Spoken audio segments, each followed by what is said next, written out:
அதிமுகவுடனான கூட்டணி குறித்து பாஜகவினர் பேசக்கூடாது என அந்த கட்சியின் மாநில தலைவர் நயினார் நாகேந்திரன் மீண்டும் வலியுறுத்தியிருக்கிறார். சேலம் மாவட்டம் ஓமலூரில் நடைபெற்ற கூட்டத்தில் பங்கேற்று பேசிய அவர், தமிழ்நாட்டில் இரட்டை இலை மேல் தாமரை மலரும் என நம்பிக்கை தெரிவித்தார். இந்த பொறுப்பு என்று சொன்னால் தேர்தலிலே எப்படி நடக்க வேண்டும், எப்படி நடந்து கொள்ள வேண்டும் என்பதற்காக நமக்கு இன்றைக்கு பெரிய அறிவுரைகளை தந்திருக்கிறார்கள். அவர்கள் தலைமை சொன்ன வழியிலே நாம் நடக்க வேண்டும் என்பதை நான் இந்த நேரத்தில் கேட்டுக்கொள்கிறேன்.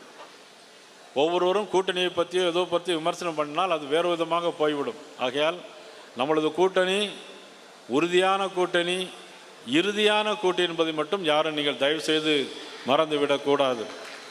தாமரை தமிழகத்தில் மலர்ந்தே தீரும், ரெட்டைலைக்கு மேலே தாமரை மலர்ந்தே தீரும். உடனுக்குடன் செய்திகளை தெரிந்து கொள்ள சன் நியூஸ் பெல் ஐகானை கிளிக் பண்ணுங்க.